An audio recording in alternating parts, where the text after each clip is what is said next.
ouvir a voz do Salvador.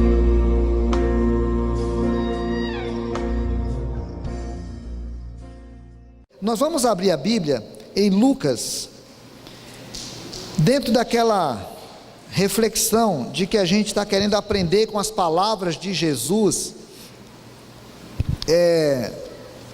Eu quero convidar você para abrir Lucas capítulo 5, a partir do versículo 27.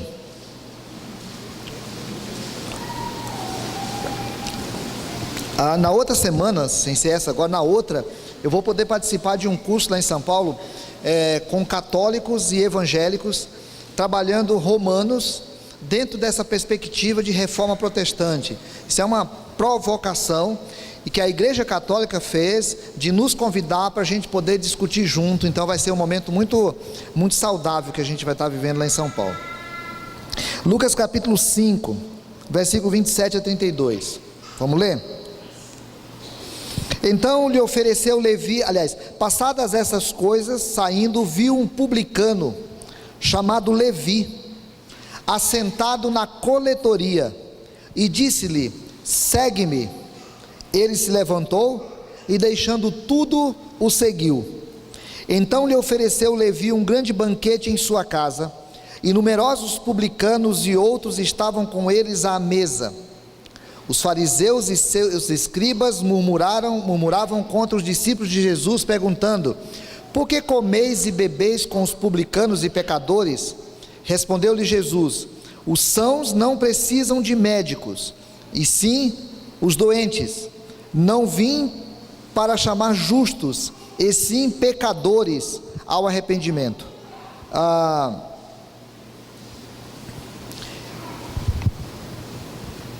Esses dias a gente fez uma visita numa casa, e foi muito, muito interessante, porque nós chegamos para visitar, e a pessoa tinha uma criança fora assim, e aí cuidado por um outro maior, e a gente teve aquela impressão de que aquele menino estava cuidando do seu irmãozinho sozinho na casa. E aí nós estávamos num grupo e passamos, eu falei assim: você está sozinho aí? Aí saiu a mãe saiu lá de dentro da casa parecendo uma leoa assim, cuidadosa com o seu filho, e ela já saiu olhando para ver quem era, e nós fomos lá e nos explicamos, nos apresentamos, conversamos um pouco, e a mulher começou a contar a história dela. Mas há alguns dias a gente tinha ouvido uma história de uma família que os filhos trabalhavam de ladrão, a profissão deles era roubar, e eles tinham roubado a casa de alguém, e aí alguém tinha contado o roubo da casa deles lá, né? E aí a gente começou a fazer a ligação que parece que as histórias estavam batendo. Parece que os filhos da mulher eram os ladrões que o outro cara tinha contado. E aí nós ficamos ali naquela conversa e tentando fazer a ligação, porque o marido estaria preso, se é que existe marido, os filhos trabalham no roubo, mas tem as outras crianças que o menino tem quantos anos que não estuda? 11 anos, o menino tem 11 anos e não estuda, ele não sabe ler, não sabe escrever, ele não tem estudo. Aquele menino tem uma necessidade de ser cuidado agora, né? E de ser apoiado por alguém. E aí nós saímos de lá, a gente sai de lá e fica pensando: e agora? O que é que a gente faz? Porque nós vimos uma situação, a gente entrou em contato com a situação. O que a gente vai fazer agora com isso? Porque aquela é uma família prejudicada por isso. Fomos lá na outra casa que tem a família viciada, onde o homem é dependente químico, a mulher é dependente química. Os dedos da mulher estão empretecidos lá, né, escuros por causa do uso da droga. E aí tem criança recém-nascida. E agora? O que a gente faz com isso? A pergunta precisa ser feita na perspectiva assim: o que é que Jesus faria? Se fosse Jesus que tivesse tido contato com aquela família, com aquelas famílias, o que é que ele faria? Essa é a pergunta que a gente precisa fazer em relação a nós. Nessa história aqui, a gente tem uma apresentação interessante de Jesus, nessas coisas esquisitas que Jesus fazia. É bom a gente lembrar que Jesus viveu num contexto que havia um templo que era uma religião de Deus, que tinha Bíblia, que tinha sacerdotes, que tinha tudo muito organizado, tinha cultos, tinha horários, tinham regras, tinham aqueles que eram de Deus e aqueles que não eram de Deus. Se Jesus era rabi, se Jesus era mestre, se Jesus era de Deus, ele deveria estar com os de Deus ou com os contrários a Deus. É nessa lógica que eu convido você para poder aprender com Jesus uma perspectiva inclusiva. Estou chamando isso de perspectiva inclusiva. Vamos olhar Jesus numa perspectiva inclusiva, uma perspectiva que inclui outros, ao contrário da perspectiva exclusiva, que é uma perspectiva que exclui outros. Se nós não tomarmos cuidado, irmãos, enquanto religião, nós temos uma tendência de transformar a nossa religiosidade em alguma coisa exclusiva. Alguns de nós são, porque estão aqui. Os que não estão aqui não são dos nossos, eles estão lá fora. Se eles estão lá fora, eu não me preocupo com eles. Se eles não são dos meus, eu não ligo para eles. Eu gosto mesmo se for presbiteriano. Para falar a verdade mesmo, eu gosto se for presbiteriano Gileade. Porque se for presbiteriano Central, JK, já fica meio de... Eu gosto quando é presbiteriano Gileade. Para falar mesmo, eu gosto se for da minha célula. Porque lá na minha célula e lá na minha célula nós somos em 3 ainda, dos 7, 8, 10, nós temos 3, nós somos mais grudados. Porque a gente sai excluindo outros. Mas eu preciso dar uma esforçadinha. Tem os batistas também, os batistas são gente boa. Então eu com batista ainda dá. Mas é verdade, a Assembleia de Deus a Assembleia de Deus dá. E aí a gente começa a se apertar, a gente começa a incluir alguns. Alguns têm uma dificuldade enorme com católicos, né? Sofrimento com católicos. Alguns sofrem o fato de eu gostar muito de católico, de viver envolvido com os padres, com os ambientes por aí, porque assim, às vezes as pessoas não entendem essa perspectiva inclusiva. Jesus, ele conviveu com os seus discípulos, conviveu com os seus apóstolos. Nos seus apóstolos ele tinha o Pedro, o Tiago e o João, que era mais próximo. Mas ele conviveu com seus apóstolos, conviveu com seus discípulos, conviveu com a multidão, conviveu com o templo, conviveu com Jerusalém, e de vez em quando ele fazia essas coisas esquisitas. Ele passa lá e chama uma pessoa que não merece. Jesus chama para ser seu discípulo uma pessoa que não merece. Na perspectiva inclusiva, irmãos, a gente tem que aprender a olhar as coisas não na perspectiva do merecimento. Quem faz as coisas do merecimento é a igreja, é a religião. A religião passou um tempão preparando o Francisco, passou mais um tempo fazendo um curso ali com o Francisco, depois uma reunião do conselho ainda para poder conversar com o Francisco, para poder ver se o Francisco se adequa às nossas regras. Isso é coisa de religião. O Evangelho, ele transpõe-se, ele vai além do lance da religião e resolve chamar também quem não merece, porque o Evangelho, ele prefere quem não merece. O Evangelho prefere quem não merece. A Bíblia diz que, passadas essas coisas, Jesus saiu e se encontrou e viu um publicano. Publicano era uma espécie de cobrador de impostos. Publicano era um fiscal que cobrava impostos. Ele vivia na Judéia e cobrava impostos para Roma. Ninguém gosta de cobrador de imposto. Quando o cobrador de imposto cobra imposto para o opressor, pior ainda. O Levi era um sujeito que não se gostava muito dele, porque ele era cobrador de imposto para Roma. Os cobradores de impostos eram tidos como uma espécie de agiota, que eles cobravam muitas vezes mais do que deviam. que eles ganhavam um alto percentual de dinheiro por causa disso, que eles eram tidos como pessoas desonestas, que eram tidos como nós cegos, não é que a gente chama naquela expressão, nós cego. Cobrador de imposto era alguém que ninguém, o chamado publicano era alguém que ninguém queria estar perto dele. E aí eu imagino aquele judeu tradicional, revoltado, saindo da sua casa, indo para o templo e olhando para um publicano e pensando assim: meu Deus, não quero nem papo com ele, é cobrador de imposto, trai o nosso povo, é tido como desonesto. Eu sou judeu que frequento o templo, eu vou para o templo, e eu fico imaginando Jesus passando do lado de, estou criando uma fantasia aqui na minha cabeça, tá, irmãos? O texto não diz isso não, estou falando uma fantasia na minha cabeça. Está indo o judeu aqui todo animado para o templo, junto com outros irmãos, domingo, no caso deles era sábado, né? Indo para lá, feliz para o templo, para adorar a Deus, e aí tem um publicano acolá, e Jesus está passando, ao invés de seguir os irmãos para o templo, vai para a casa do publicano. Aliás, não foi nem para a casa do publicano, o texto diz que ele estava na coletoria, no lugar que o publicano trabalhava para roubar os outros. E lá, Jesus se dirige a ele e diz: vem e segue-me. Lá é que Jesus se adequa à situação daquele homem e diz para ele: vem e segue-me. É quando o ser perfeito resolve olhar para o ser imperfeito e dizer para ele: eu te escolho para que você venha me seguir.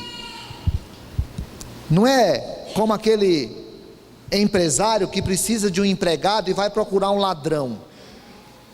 Não é aquele empresário que vai procurar o desonesto. Não é aquele empresário que vai procurar o mentiroso. Não é aquele empresário que vai procurar aquele que é bom. É da natureza da empresa fazer isso. A natureza do evangelho não é essa. A natureza do evangelho não é procurar os bons. A natureza do evangelho não é procurar os que merecem. A natureza do evangelho é procurar aqueles que estão estrupiados, que não merecem. Por isso a Bíblia diz assim, que Deus amou o mundo de tal maneira que deu o seu Filho unigênito, que nos amou quando nós ainda éramos pecadores. A natureza do evangelho é buscar quem está precisando, é buscar quem não merece. Eu preciso entender isso, pelo menos para duas lições. A primeira, para olhar para mim e entender que se eu estou aqui, não é porque mereço. Olhar para mim e entender que quando leio a Bíblia, não é porque mereço. É para você olhar para ti e entender que você está aqui não é porque você merece. É para a gente aprender que Jesus olha para quem não merece e diz: vem. A segunda lição é para a gente poder aprender, enquanto igreja, fazer o que Jesus fazia, porque o que Jesus fazia não era sair procurando os que merecem, era sair procurando os que não merecem. Então eu tenho de entender que eu estou aqui porque não mereço, e eu tenho de entender que eu preciso sair daqui para procurar quem não merece, porque o foco de Jesus está sobre quem não merece. Segunda coisa, além dessa primeira, de que Jesus chama aqueles que não merecem, é o fato de que Jesus, ele se insere na realidade das pessoas. Jesus, o texto diz que então lhe ofereceu Levi um grande banquete na sua casa, e numerosos publicanos e outros estavam com eles à mesa. Os fariseus e seus escribas murmuravam contra os discípulos de Jesus, perguntando: por que comeis e bebeis com os publicanos e pecadores? É engraçado isso, né? Veja o que acontece. O texto diz que Jesus, que o publicano, ele entendeu aquilo. O amor de Jesus tocou o seu coração, ele largou o que estava fazendo lá e seguiu Jesus. Porque quando o amor de Jesus toca o coração de alguém, o coração de alguém não resiste.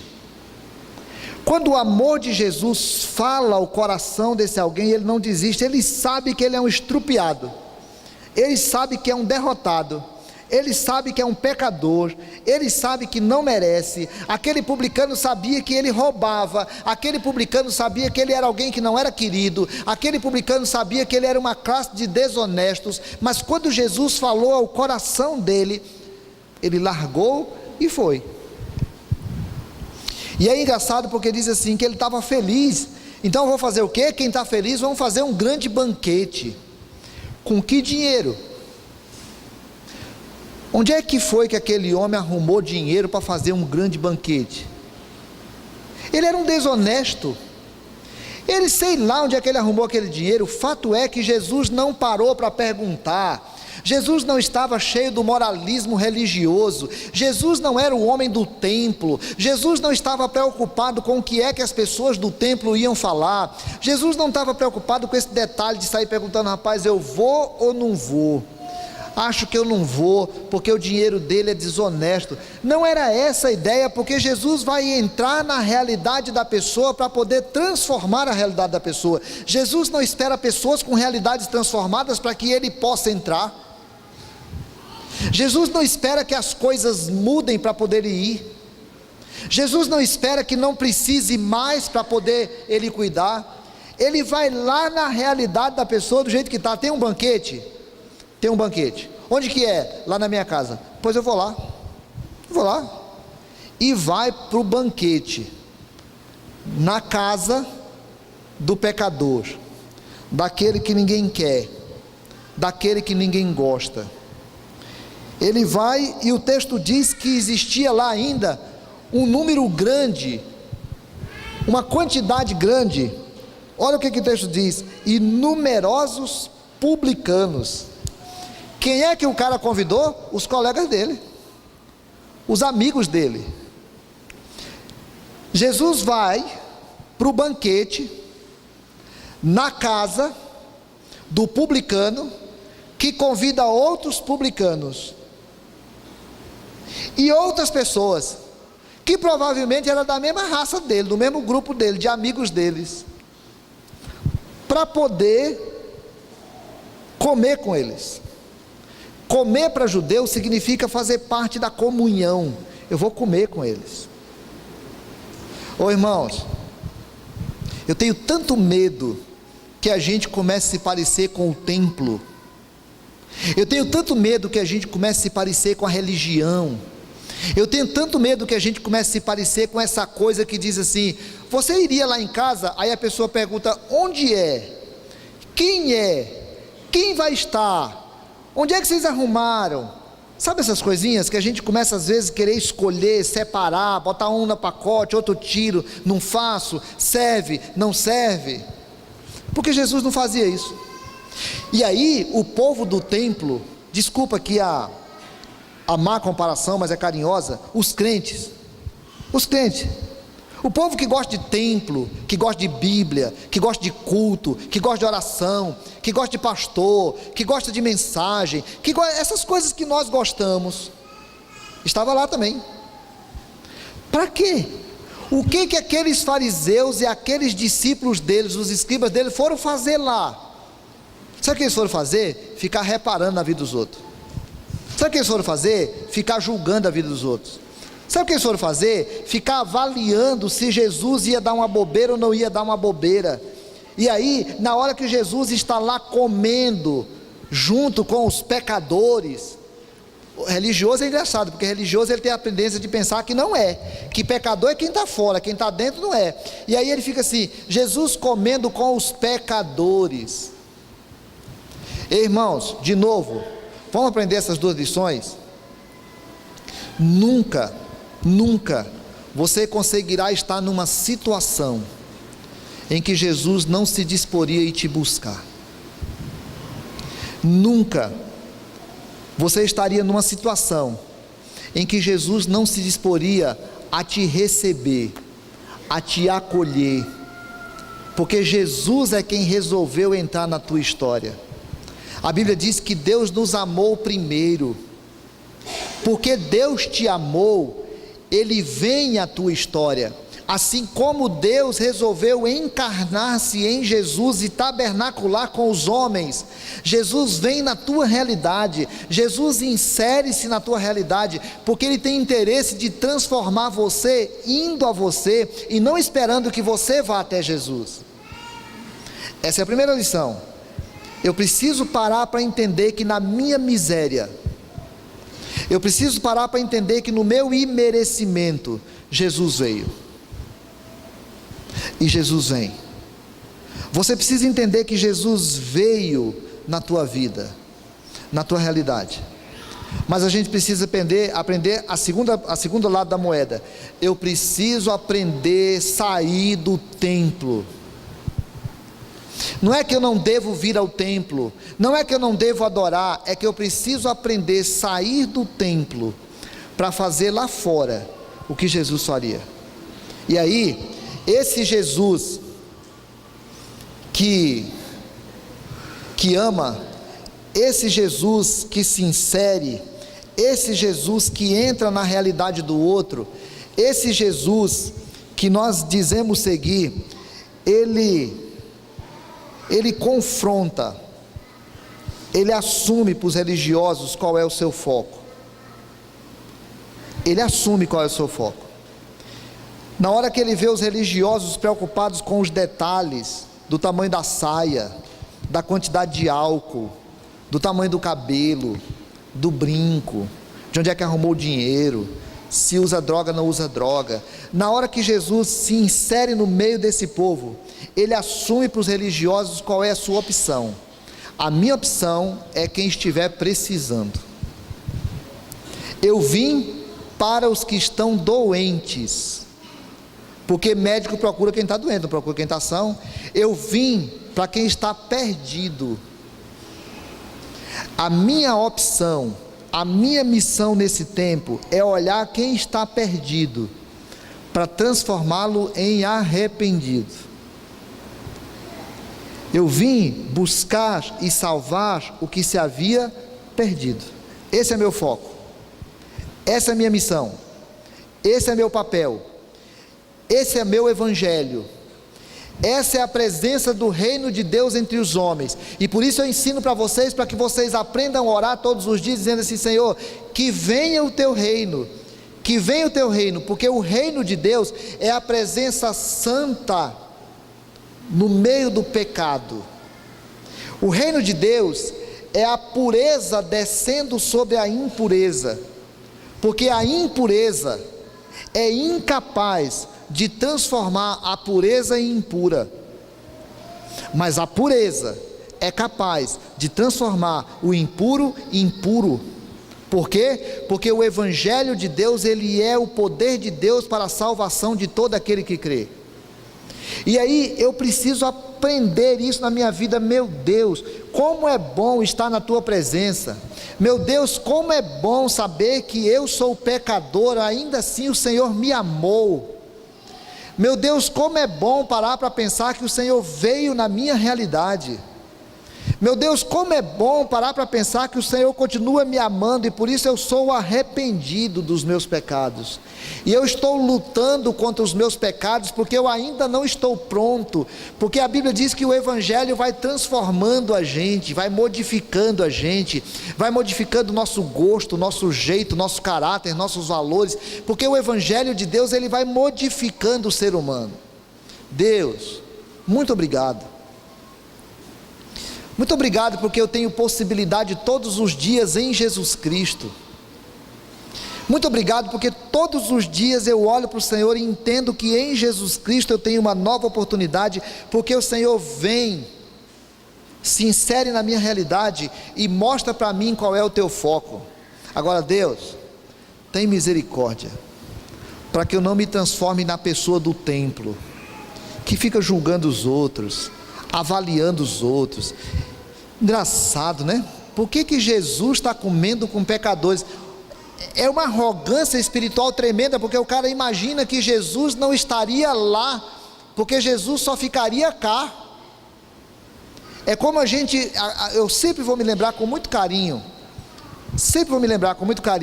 lá, eu estava contando esse final de semana lá em Humaitá, né?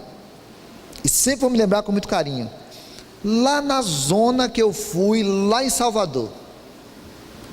Como eu nunca tinha ido numa zona, fui com a freira, e aquela freira, olhando para cada uma daquelas prostitutas naquele boteco, naquele lugar terrível, e a freira cumprimentando cada uma daquelas mulheres, abraçando as mulheres e chamando-as pelos seus nomes.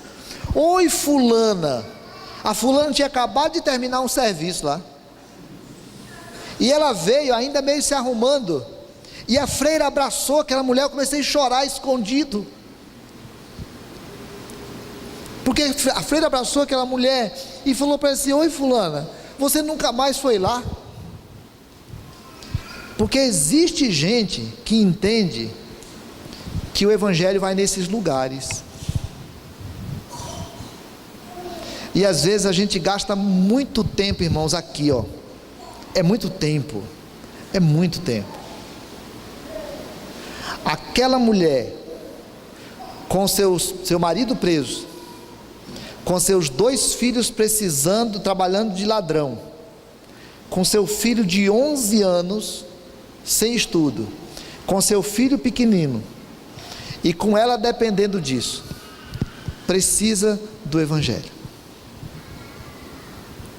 E quem vai lá é quem entendeu o foco de Jesus. Quem vai estar naquela casa é quem entendeu o foco de Jesus. Porque existe muita gente perdida lá, existe muita gente perdida nos grandes condomínios aqui de Porto Velho, existe muita gente perdida todos os lugares, não é lugar pobre não, é em todos os lugares tem gente perdida, precisando de Jesus, e você que não merece, e você que recebeu Jesus na tua realidade, e você que entendeu o foco de Jesus, é chamado para ir falar do evangelho lá fora. Mas evangelho só se fala se se vive. Evangelho só se fala se se vive. Não sei se é verdade, mas alguém disse que Francisco de Assis teria dito que ama, e se precisar, prega, porque o amor é o grande sermão nosso. O amor é a expressão do evangelho. Eu sou amado por Jesus, você é amado por Jesus, e nós precisamos sair daqui para demonstrar o amor de Jesus lá fora. Na hora que o Andrés com a sua família sai daqui para ir lá para o Afeganistão, é para poder dizer que Jesus se insere lá na realidade. Se nós resolvemos ficar aqui, talvez a gente pode ir na vida dele, né? Abençoando a vida dele de alguma forma. O que a gente não pode é imaginar que o evangelho é do templo. O que a gente não pode é imaginar que Jesus só aceita os ajeitadinhos, porque se Jesus só aceitar os ajeitadinhos, não sobra ninguém, porque nós todos estamos na mesma condição, que é precisando de Jesus. Se hoje Jesus perguntar para você, qual é a tua reação a isso? O que você pensa? O que você responde? Talvez você diga assim: ô Senhor, muito obrigado, porque o Senhor veio na minha realidade. Eu sei que não mereço, mas o Senhor veio, porque o Senhor optou por quem precisava mais. Muito obrigado, Senhor, valeu, ó. Já pensou que coisa horrível? Bom é se a gente falar isso e falar: Senhor, agora me usa para que eu possa falar dessa realidade a outros. Senhor, me usa para que eu possa levar esse amor a outros. Senhor, me usa para que eu não me transforme na pessoa do templo, e eu seja daqueles e daquelas que têm coragem de sair para, em nome de Jesus, demonstrar do teu amor.